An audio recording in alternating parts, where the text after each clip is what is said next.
Why is it that we celebrate some types of intelligence but fear others, even calling them evil? Think about it. Average people admire book smarts, technical skills, or emotional warmth.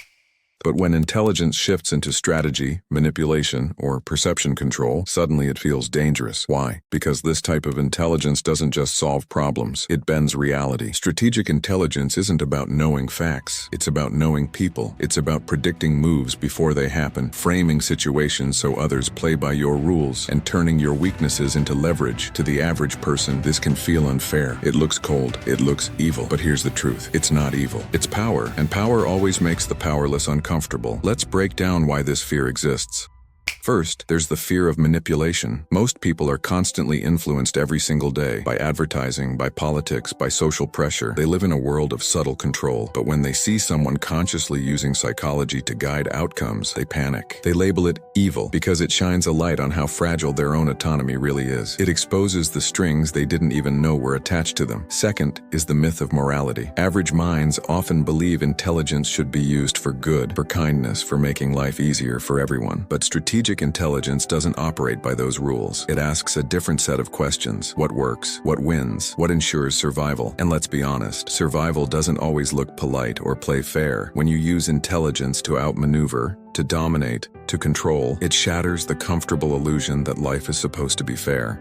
And people hate having their comforting illusions broken. Third, we have the mirror effect. When someone displays this kind of sharp strategic intelligence, it forces others to look in the mirror and confront their own lack of control. They realize they're predictable, easy to read, and easy to influence. And instead of admitting that weakness, it's much easier to project. They point their finger and say, "That's evil." But what they're really saying is, "That power scares me because I don't have it." But here's the great paradox. The same people who label this intelligence as evil are the ones who secretly admire it. They're glued to movies about criminal masterminds. They obsess over clever villains who constantly outthink the heroes, and they fantasize about having that kind of power themselves. In fiction, it's thrilling, but in real life, they condemn it because it threatens their comfort zone and the predictable world they live in. So what does this all mean for you? It means if you decide to cultivate this type of intelligence, strategic, psychological, asymmetric, you will be misunderstood. People might call you manipulative, cold, or even dangerous.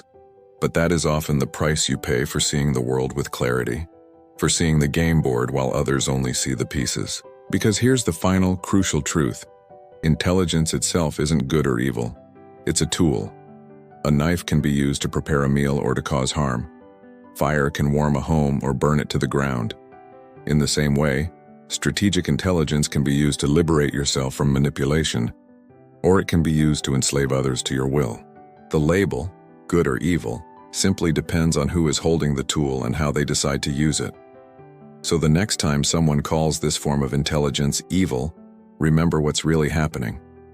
They aren't describing the intelligence itself. They're describing their fear of it.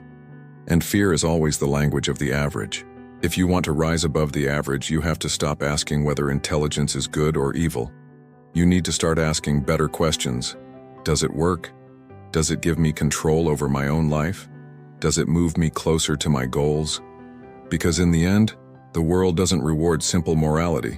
It rewards mastery, and mastery is what the average mind will often call evil. Thanks for watching. If this resonated with you, be sure to subscribe for more content that challenges conventional thinking.